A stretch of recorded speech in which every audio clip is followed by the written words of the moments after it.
Goeienaand, good evening, fellow South Africans and citizens of the world.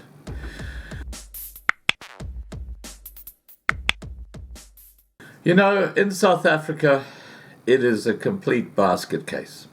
I put up a video the other day where I mentioned that the new white CEO of Eskom, who's trying to pull the whole state-owned enterprise back onto its feet again, after it was completely trashed by the black privileged ANC cadres.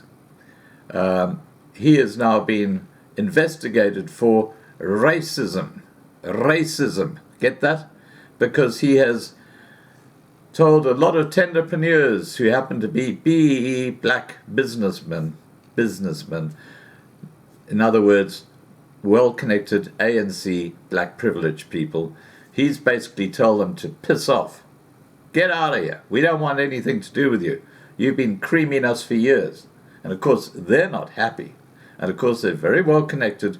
So now there's this whole investigation as to whether Ruyter is racist. Just ridiculous. He's a businessman. Now, why are we talking about this? Well, I'll tell you. Electricity in South Africa is a hugely important subject. And it's only now just dawned in those empty brains of the ANC ministers how important electricity is. Just like food, they thought it just happened to come somehow into your house. You know, it's just one of those wonderful, magical, God-given things that just is one of your rights. They don't realize that all electricity leads to Rome, or one of the power stations, which were poorly maintained, and as a result, in South Africa today, you've got a huge amount of load shedding. Well, I've got some bad news for you. If they get rid of Ruyter, you won't have electricity, because they'll put one of their black privileged ANC cadres in there, and they'll start cleaning it up again. You know what I'm talking about. But this is what Eskom themselves are now predicting for electricity in South Africa in 2021.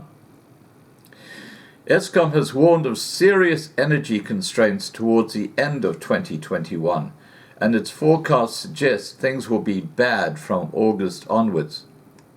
The company is trying to keep up with urgent maintenance while burning expensive diesel to keep the lights on. But its long-standing financial constraints are being worsened by municipal debts totaling 35.2 billion rand and operational losses exceeding 20 billion rand, while the pandemic saw delays in its maintenance plans plus disruptions in the supply of coal and diesel. Andre de Ruyter, CEO of Eskom, said, Eskom has to reiterate that there will continue to be an electricity supply shortfall of approximately 4,000 megawatts over the next five years. South Africa's load-shedding conundrum is compounded by the urgent need for planned maintenance, which takes approximately 12% of Eskom's capacity offline, and unexpected breakdowns, which can account for a fifth of total nominal capacity. While South Africans have had to endure 19 days of load shedding since the start of 2021, Eskom has warned of greater energy constraints between August and November. Now, I've got to say that under De Ruyter, clearly they are planning maintenance, they know what they're doing, and because of that, they're objectively able to predict where they're going to have issues. If this had been a fat cat ANC black privileged CEO, he would be clueless. He wouldn't have a clue. He would be looking and saying, oh my God, that power station's gone down. Now what are we going to do? Oh, we just do load shedding. You know, they haven't got a clue. De Ruyter is hopefully pulling Eskom out of the mire. Let's continue.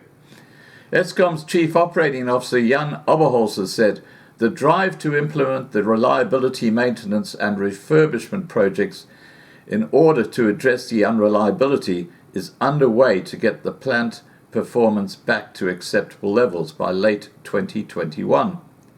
The public is therefore cautioned to expect an increased risk of load shedding during this period, i.e. between August and November this year. In midwinter, Eskom will hold back on maintenance and use open-cycle gas turbines to mitigate the need for rationing. But once the coldest weather passes, in August, it plans to redouble maintenance efforts, and so the planned capability loss factor, or PCLF, while throttling back on diesel use. If at any point unexpected breakdowns pass the 10,000 megawatt mark, current levels exceed 11,700 megawatts, while planned maintenance is being carried out. South Africa will be subjected to a load shedding. The finest, narrowest margins for error are towards the end of September through the rest of October, when peak usage is likely to exceed capacity. So there's the bad news, guys, but the good news is you've got a guy who's running the place, who's able to plan and predict and alert people to what to expect months in advance. As I said, if this had been one of your ANC cadres running the show, not so good. Please remember to subscribe to be kept informed. Ring the bell for the updates. Please like this video. Please share this video. And above all, please stay safe. Bye for now.